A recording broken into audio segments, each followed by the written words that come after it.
All of you. अपन पढ़ रहे थे सेल, और सेल में सेल ऑर्गेनेल्स की बात कर रहे थे। सेल ऑर्गेनेल्स में अपने सेल मेम्ब्रेन पढ़ ली थी, आज पढ़ेंगे माइटोकॉन्ड्रिया। क्या पढ़ेंगे? माइटोकॉन्ड्रिया। क्या पढ़ेंगे? माइटोकॉन्ड्रिया। जो माइटोकॉन्ड्रिया है वो एक डबल लेड या मेम्ब्रेन, डबल मेम्ब्रेन ऑर्गेनेल है जो that present in the cytoplasm of the cell। Cell के साइटोप्लाज्म में क्या होता है? ये प्रेजेंट होता है। कैसा है? डबल लेयर या डबल मेम्ब्रेन, मतलब इसके अंदर दो मेम्ब्रेन रहेगी। इसकी स्ट्रक्चर की अपन बात करेंगे तो इसकी स्ट्रक्चर में अपने को दो मेम्ब्रेन दिखेगी। कितनी मेम्ब्रेन प्रेजेंट रहेगी? दो मेम्ब्रेन प्रेजेंट रहेगी। ठीक है। जो ये वर्ड है माइटोकॉन्ड्रिया, इसको सबसे पहले एक साइंटिस्ट था जिसने ऑब्जर्व किया था, ऑब्जर्व्ड बाय रिचार्ड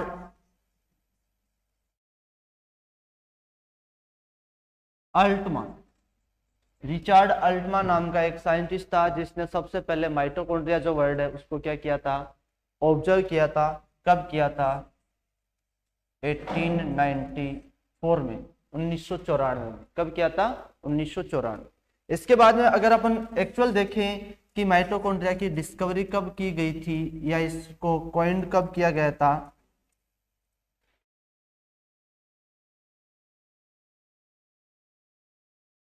और किसके द्वारा किया गया था, तो इसको कॉइंड किया गया था, साइंटिस्ट का नाम था कोरी बेंदा।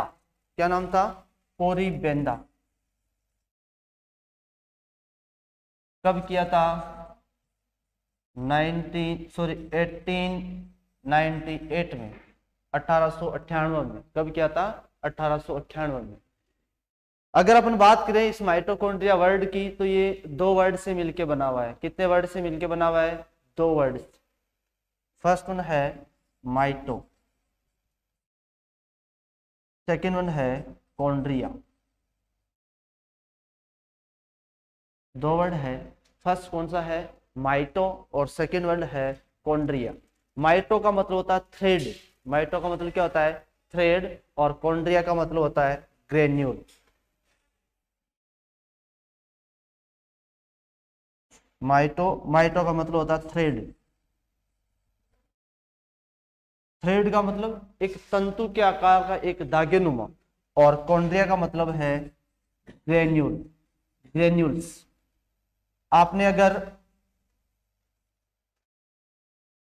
डब्ल्यूबीसी पढ़ी है तो डब्ल्यूबीसी में पढ़ा होगा ग्रेनुलोसाइट और एग्रेनुलोसाइट। ठीक है, मतलब सेल की सरफेस पे छोटे छोटे ग्रेन्यूल्स प्रेजेंट होते हैं। ठीक है, तो अपन माइटोकॉन्ड्रिया की स्टडी भी करते हैं तो इसमें क्या होता है? माइटो क्या है? एक थ्रेड लाइक इसके अंदर क्या प्रेजेंट होते हैं? मेम्ब्रेन में जो थ्रेड से प्रेजेंट होते हैं, और कैसे लाइक होते हैं? Granule like. किस टाइप की? Granule like. तो एक्चुअली में देखें तो माइटोकॉन्ड्रिया दो वर्ड से मिलकर बना हुआ है, माइटो और कॉन्ड्रिया। माइटो का मतलब थ्रेड और कॉन्ड्रिया का मतलब ग्रेन्यूल्स। ठीक है, किसने ऑब्जर्व किया था सबसे पहले? रिचार्ड अल्टमैन ने। ठीक है, कब किया था? 1894 में। कॉइंड किसने किया था इसको? कोरी बेंदा ने। कब किया था? 1898 के अंदर। ठीक है, कैसा ऑर्गन है माइटोकॉन्ड्रिया? डबल लेयर या डबल मेम्ब्रेन। कैसा है? Double membrane. कैसा है? डबल मेम्ब्रेन या डबल लेड ऑर्गन है, ऑर्गेनेल्स है। कैसा है? डबल लेड या डबल मेम्ब्रेन ऑर्गेनेल्स। ठीक है, अब हम बात करते हैं इसके साइज की, इसकी शेप की। किस साइज का होता है, किस शेप का होता है? तो साइज की बात करें कि कितनी साइज होती है, तो साइज होती है 0.05 माइक्रोन टू 1 माइक्रोन डायमीटर में। किसमें? डायमीटर। अगर इसके डायमीटर की बात करें, इसकी मोटाई की बात करें तो कितना होता है? 0.05 micron to 1 micron, 1 micron metre. ठीक है।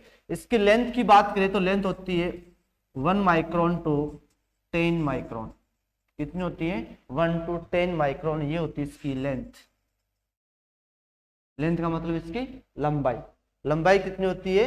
1 माइक्रोन से 10 माइक्रोन। डायमीटर, इसका चौड़ाई कितनी होती है? 0.05 टू 1 माइक्रोन। ठीक है। इसकी शेप, जनरली इसकी जो शेप होती है वो होती है थ्रेड शेप। कैसी होती है? Thread shape. सोच जनरली इसकी शेप होती है बीन शेप। बीन, जैसे अपने किडनी होती है ना, किडनी भी कैसी होती है? बीन शेप होती है। Kidney bean shape. बीन का मतलब तो अपने जो बीज होता है ना, उस बीज को अगर जो बीन जितने ये मूंगफली या फिर आपके आते हैं जो मोट, इस टाइप के जो दान आते हैं ना, इनको अगर आप खोलोगे तो उसकी जो एक बचता है ना, मतलब एक साइड का, इस टाइप की स्ट्रक्चर होती है बीन शेप। थोड़ी सी एक साइड से हल्की सी क्या होती है? दबी हुई रहती है। ठीक है, उसको बोलते हैं अपन बीन शेप। किस शेप की होती है? Bean shape. ठीक है। दूसरा नाम क्या है माइटोकॉन्ड्रिया को? दूसरा क्या नाम बोलते हैं? Powerhouse of the cell. Powerhouse of the cell क्या बोलते हैं? पावर हाउस बोलते। क्यों बोलते इसको पावर हाउस? क्यों बोलते? क्योंकि जितने भी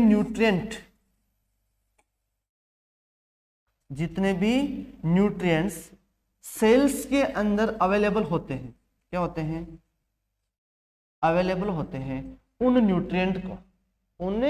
न्यूट्रिएंट्स के द्वारा, उन न्यूट्रिएंट में भी जो एनर्जी यील्डिंग होते हैं, एनर्जी यील्डिंग न्यूट्रिएंट। न्यूट्रिएंट भी बहुत सारे टाइप के होते हैं। न्यूट्रिएंट जानते हो? न्यूट्रिएंट का मतलब पोषक तत्व है। पोषक तत्व जिसमें आपके कार्बोहाइड्रेट, प्रोटीन, फैट, विटामिन और मिनरल्स आते हैं। ठीक है। उनमें कुछ एनर्जी यील्डिंग होते हैं, एनर्जी प्रोवाइड करवाने वाले होते हैं, कुछ बॉडी बिल्डिंग वाले होते हैं, कुछ प्रोटेक्टिव होते हैं। जो एनर्जी प्रोवाइड करवाने वाले में होते हैं आपके कार्बोहाइड्रेट और फैट। ठीक है। बॉडी बिल्डिंग वाला होते हैं प्रोटीन, और आपका जो प्रोटेक्टिव होता है, बहुत सारे डिजीज से प्रिवेंट करने में जो हेल्प करता है वो होता है आपका विटामिन और मिनरल्स। ठीक है। तो जितने भी जो एनर्जी यील्डिंग जितने भी फूड न्यूट्रिएंट आप ले रहे हो, उन न्यूट्रिएंट को एटीपी के अंदर क्या करना? कन्वर्ट करना, और बॉडी को फ्यूल का मतलब होता है ऊर्जा या फिर ईंधन। ईंधन जानते हो? जैसे अपना डीजल पेट्रोल होता है, उस तरीके से बॉडी को क्या करवाना? फ्यूल प्रोवाइड करवाना। क्या करवाना? फ्यूल प्रोवाइड करवाना। किसको? ये मोस्ट कॉमनली किसको प्रोवाइड करवाता है? सेल को। किसको करवाता है? सेल को। इसलिए इसको क्या बोलते हैं? पावर हाउस ऑफ द, क्या बोलते हैं? Power house. किस लिए बोलते हैं? ये क्या प्रोवाइड करवाता है? फ्यूल। क्या करता है? एटीपी बनाता है। किससे? जितने भी जो एनर्जी प्रोवाइड करवाने वाले न्यूट्रिएंट होते हैं उनसे। इसलिए इसको क्या बोलते हैं? Power house. ठीक है। नेक्स्ट देखते हैं इसकी स्ट्रक्चर। क्या देखते हैं? स्ट्रक्चर की, किस तरह की स्ट्रक्चर होती है, क्या होती है।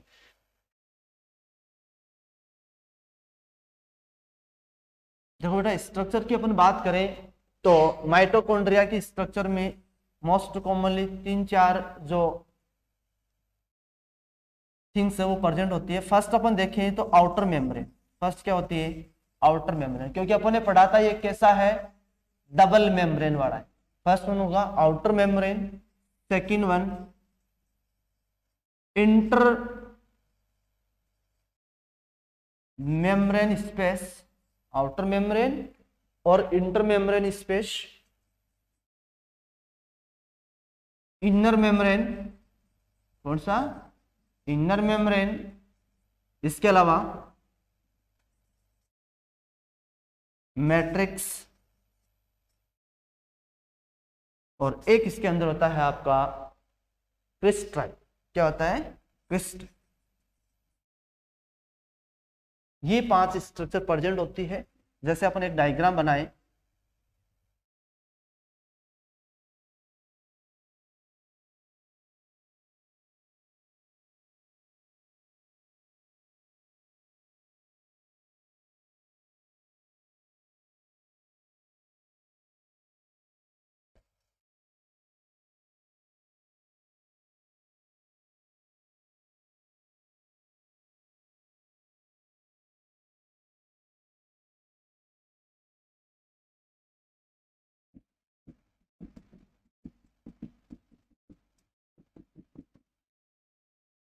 अगर इस डायग्राम में अपन देखें तो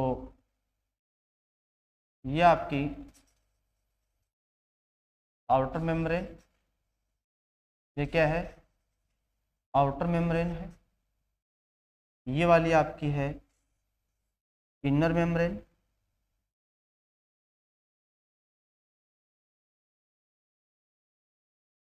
ये है आपका इनर मेम्ब्रेन।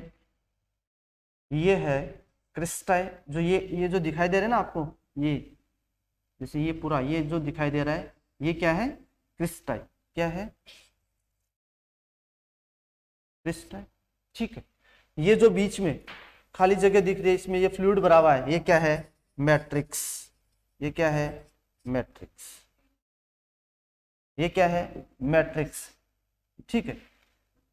और यहां जो ये स्पेस दिखाई दे रहा है, ये है इंटर मेम्ब्रेन स्पेस। ये क्या है, इंटर मेम्ब्रेन स्पेस। तो अपन देखते हैं ये 4-5 कॉन्स्टिट्यूएंट होते हैं जिनसे मिलके बना होता है कौन, माइटोकॉन्ड्रिया। कौन कौन होती है, आउटर मेम्ब्रेन, ये जो आपको यहाँ दिख रही है, ये क्या है, आउटर मेम्ब्रेन है। ठीक है। फिर उसके बाद में इनर मेम्ब्रेन है, ये अंदर वाली जो मेम्ब्रेन है वो क्या कहलाएगी, इनर मेम्ब्रेन। और जो इनर मेम्ब्रेन के जो फोल्ड बने हुए हैं, उन फोल्ड्स को क्या बोलते हैं अपन, क्रिस्टाई बोलते हैं। और फिर ये जो बीच में जो स्पेस है, इस स्पेस के अंदर जो मैट्रिक्स, जो फ्लूइड भरा हुआ रहता है, उसको क्या बोलते हैं अपन, मैट्रिक्स बोलते हैं। और इनर और आउटर मेम्ब्रेन के बीच में जो स्पेस होता है, उस स्पेस को क्या बोलते हैं, इंटर मेम्ब्रेन स्पेस बोलते हैं। क्या बोलते हैं, इंटर मेम्ब्रेन स्पेस। अब देखते हैं अपन की आउटर मेम्ब्रेन क्या होती है। आउटर मेम्ब्रेन क्या है, आउटर मेम्ब्रेन किसकी बनी होती है, फॉस्फोलिपिड,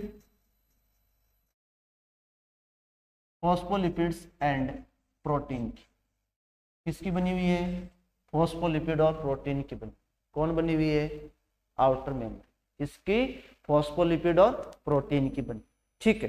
दूसरा, ये क्या करती है, एनक्लोज करती है। क्या करती है, एनक्लोजेस द माइटोकॉन्ड्रिया।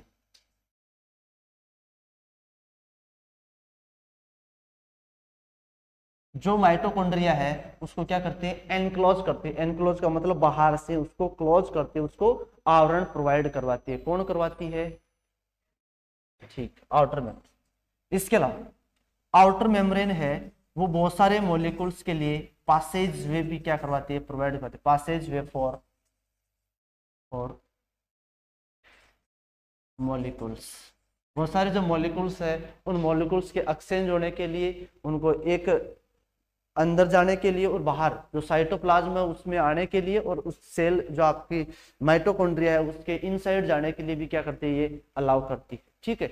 ये बहुत सारी अमाउंट के अंदर क्या कंटेन करती है, प्रोटीन कंटेन करती है। या क्या कंटेन करती है, इट कंटेन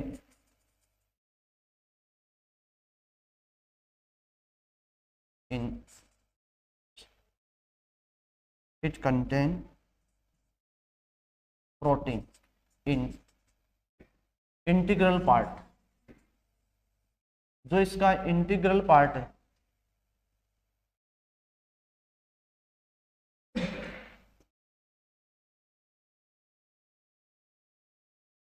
जो इंटीग्रल पार्ट है उसमें ये क्या कंटेन करती है, प्रोटीन कंटेन करती है। क्या कंटेन करती है, प्रोटीन। इसके अंदर प्रोटीन कंटेन करती है। ठीक है। इसके अलावा ये जो प्रोटीन होती है, क्या होती है, ये प्रोटीन होती है। इस प्रोटीन को, ये जो प्रोटीन के जो पोर बने हुए रहते हैं, छोटे छोटे पोर बनते हैं, इसमें क्या बनते हैं, पोर। पोर का मतलब ये मेम्ब्रेन होती है ना, इस मेम्ब्रेन में छिद्र होते हैं। ठीक है। जिनके थोड़ा ये मॉलिक्यूल्स क्या होते हैं, पास आउट होते हैं।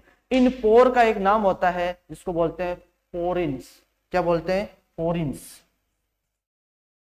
क्या बोलते हैं, पोरिन्स। ये जो पोरिन्स है, इन पोरिन्स से जो मॉलिक्यूल क्या होते हैं, ट्रांसफर होते हैं। जो मॉलिक्यूल्स क्या होते हैं, ट्रांसफर्स होते हैं।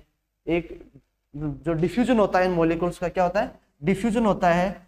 वो डिफ्यूजन अप्रोक्सीमेटली अपन बताएं कि कितनी साइज तक के जो मॉलिक्यूल है उनका क्या हो सकता है, ट्रांसफ्यूजन हो सकता है, पासेज हो सकता है। तो लेस देन 5000 डाल्टन, D4, ये जो D क्या है, मॉलिक्यूलर वेट को जो है वो मापने का इकाई है।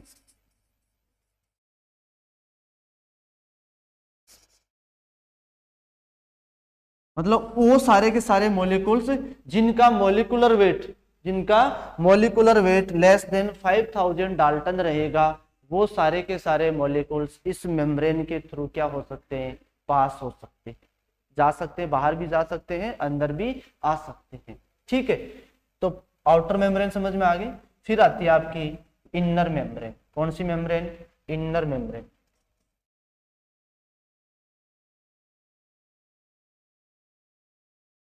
कौन सी मेम्ब्रेन है, इनर मेम्ब्रेन। ये भी प्रोटीन और फॉस्फोलिपिड की बनी होती है। किसकी बनी होती है, प्रोटीन और फॉस्फोलिपिड्स की।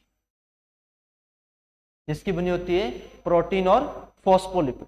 ठीक है, ये फ्रीली एक परमिएबल मेम्ब्रेन है। कैसी है, परमिएबल मेम्ब्रेन है, परमिएबल मेम्ब्रेन है। कैसी है, फ्रीली। ठीक है, तो इस मेम्ब्रेन के थ्रू बहुत सारी गैसेज है वो एक्सचेंज होती है, कुछ वाटर मॉलिक्यूल एक्सचेंज होते हैं। तो इसके द्वारा ऑक्सीजन, CO2 और H2 इनका क्या हो सकता है, एक्सचेंज हो सकता है। इसके द्वारा, इनर मेम्ब्रेन के द्वारा। इनर मेम्ब्रेन की जो परमेबिलिटी होती है, जो जैसे अपने कैपिलरी परमेबिलिटी होती है, मतलब इनसे आदान प्रदान करने की जो एक्सटर्नल इन्वायरमेंट और इंटरनल इन्वायरमेंट है, इनके बीच जो एक्सचेंज की जो कैपेसिटी होती है, उसको अपन क्या बोलते हैं, उनमें जो पोर होते हैं, उन पोर के थ्रू जो एक्सचेंज होता है उसको बोलते हैं परमेबिलिटी। ठीक है, और वहां पे जो परमेबल मेम्ब्रेन है उसके द्वारा ऑक्सीजन, CO2 और क्या हो सकता है, वाटर है, जो क्या जा सकता है, एक्सचेंज हो सकता है। ठीक है, इसके अलावा ये जो जितनी भी रिएक्शन होती है, जितनी भी रिएक्शन होती है बॉडी की, उन रिएक्शन में क्या करता है, पार्टिसिपेट करता है। जैसे रेडॉक्स, ठीक है, ऑक्सीडेशन, रेडॉक्स जो बिक्रिया होती है, जितनी भी रिएक्शन होती है उनके अंदर। ठीक है, इसके अलावा जो ऑक्सीडेटिव जो फॉस्फोरिलेशन है, ठीक है, उसमें, या फिर ऑक्सीडेशन में, ऑक्सीडेटिव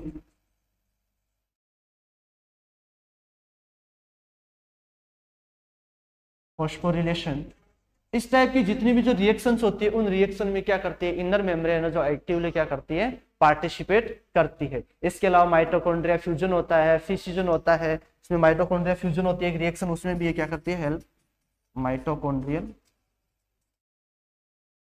फ्यूजन। तो ये बहुत सारे रिएक्शंस होते हैं, उन रिएक्शंस में क्या करती है, इनर मेम्ब्रेन वो क्या करती है, पार्टिसिपेट करती है। ठीक है, इनर मेम्ब्रेन के बाद में इन दोनों के बीच में, इनर मेम्ब्रेन और आउटर मेम्ब्रेन है, इन दोनों के बीच में जो स्पेस होता है, उस स्पेस को क्या बोलते हैं अपन, इंटर मेम्ब्रेन स्पेस। क्या बोलते हैं, इंटर मेम्ब्रेन स्पेस। इसके बाद में अगला अपना जो नेक्स्ट आता है पार्ट, वो आता है क्रिस्टाई। क्या आता है, क्रिस्टाई। जैसे अपन ने देखो डायग्राम में देखा था, इस डायग्राम में देखा था कि इनर मेम्ब्रेन है, इनर मेम्ब्रेन में कुछ फोल्ड प्रेजेंट होते हैं। क्या होते हैं, कुछ फोल्ड्स प्रेजेंट होते हैं। उन फोल्ड्स को क्या बोलते हैं, क्रिस्टाई। क्या बोलते हैं उनको, क्रिस्टाई। ये क्रिस्टाई होते हैं जो क्या करते हैं बेटा, जो इनर मेम्ब्रेन में, इनर मेम्ब्रेन में जो फोल्ड्स प्रेजेंट होते हैं, ठीक है, उन फोल्ड्स को ही क्या बोलते हैं अपन, क्रिस्टाई।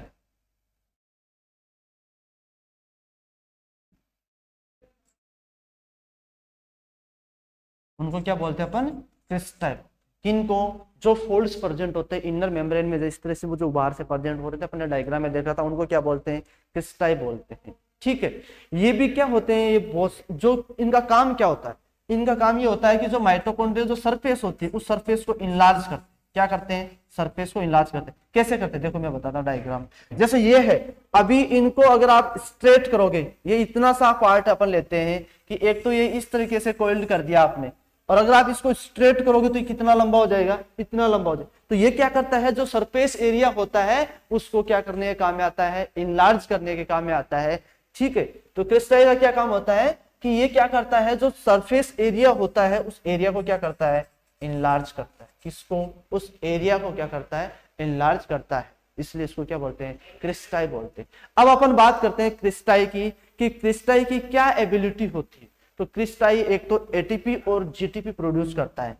क्या करता है, प्रोड्यूस एटीपी और जीटीपी।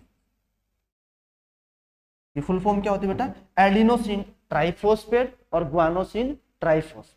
ठीक है, एटीपी की हो जाएगी एडिनोसिन ट्राइफॉस्फेट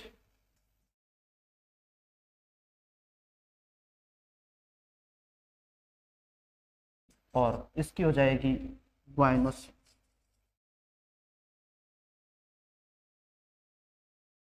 ट्राइफॉस्फेट।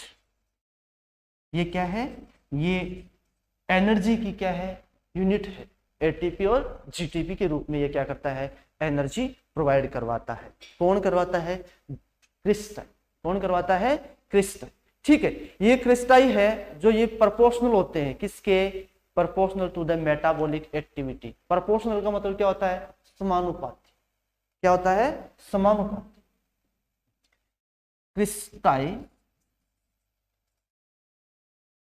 समानुपाती मेटाबॉलिक एक्टिविटी।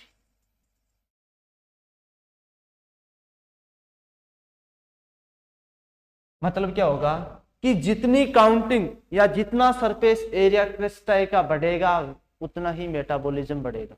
जितनी क्रिस्टाई मतलब जितना सरफेस, देखो मेरे को बताओ कि एक तो ये इतना सा सरफेस एरिया, एक तो इतने से सरफेस एरिया में क्या होगा, मेटाबॉलिज्म होगा। ठीक है, और एक ये सरफेस एरिया बढ़ गया तो मेटाबॉलिज्म भी क्या हो जाएगा, बढ़ जाएगा। जैसे सरफेस एरिया बढ़ेगा उसके साथ साथ मेटाबॉलिज्म भी क्या हो जाएगा, बढ़ जाएगा। ठीक है, ये आपका क्रिस्टाई। नेक्स्ट है मैट्रिक्स। क्या है, मैट्रिक्स। मैट्रिक्स की बात करें तो मैट्रिक्स क्या है, एक फ्लूइड है। क्या है, फ्लूइड है जो कहां भरा हुआ रहता है, क्रिस्टाई के अंदर। क्रिस्टाई के अंदर जो फ्लूइड मैंने अभी आपको दिखाया था डायग्राम में, ये देखो ये क्रिस्टाई थी, इन क्रिस्टाइस के अंदर जो ये फ्लूइड भरा हुआ है, ठीक है, ये जो मटेरियल प्रेजेंट है, इस मटेरियल को क्या बोलते हैं अपन, क्रिस्टाई बोलते हैं। क्या बोलते हैं इसको, क्रिस्टाई, सॉरी मैट्रिक्स। जो क्रिस्टाई है उसके अंदर जो फ्लूइड भरा हुआ रहता है, जो मटेरियल प्रेजेंट होता है, उसको क्या बोलते हैं अपन, मैट्रिक्स बोलते हैं। क्या बोलते हैं, मैट्रिक्स। तो मैट्रिक्स है, अपन ऐसे बोल सकते हैं, matrix enclosed bye inner membrane. Enclosed bye inner membrane, किसके द्वारा एनक्लोज्ड किया जाता है ये मैट्रिक्स, इनर मेम्ब्रेन के द्वारा। क्योंकि क्रिस्टाई भी किसका पार्ट है, इनर मेम्ब्रेन का ही पार्ट है। तो आप ऐसे भी बोल सकते हो कि मैट्रिक्स है वो किसके द्वारा एनक्लोज किया जाता है, इनर मेम्ब्रेन के द्वारा किया जाता है। मतलब जो क्रिस्टाई थी उनके अंदर क्या प्रेजेंट था, मैट्रिक्स प्रेजेंट था। मैट्रिक्स क्या है, एक जेल लाइक, जेल जैसे जेल आता ना अपना, जेल कंसिस्टेंसी जैसा।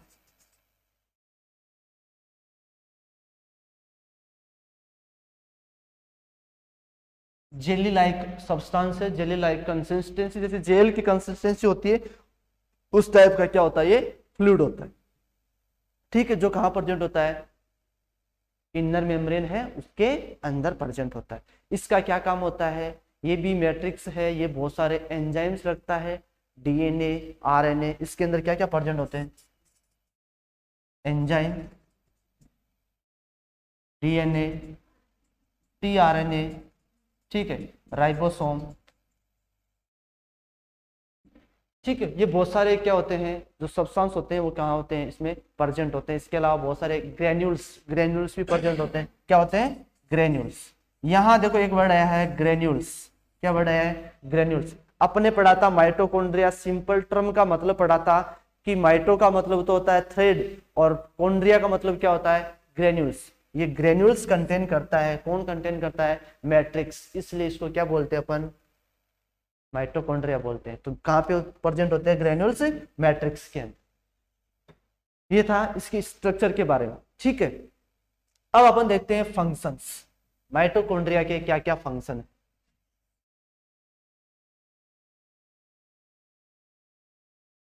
क्या क्या फंक्शन। तो अपन देखें तो फर्स्ट फंक्शन तो क्या है माइटोकॉन्ड्रिया का, क्या function, release energy from ATP and GTP.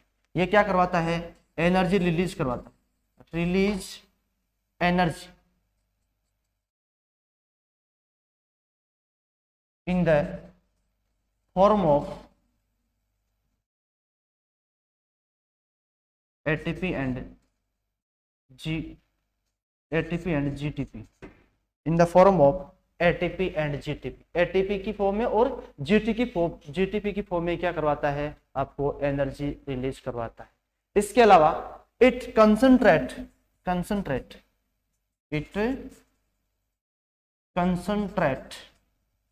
Calcium ion, जो कैल्शियम आयन है उसकी कंसंट्रेशन को भी ये क्या करता है, मेंटेन करता है। कौन, माइटोकॉन्ड्रिया, किसकी कंसंट्रेशन, कैल्शियम आयन की। ठीक है, इसके साथ साथ में ये जो अपनी बॉडी में बहुत सारी जो साइकिल चलती है, इट परफॉर्म चीप साइकिल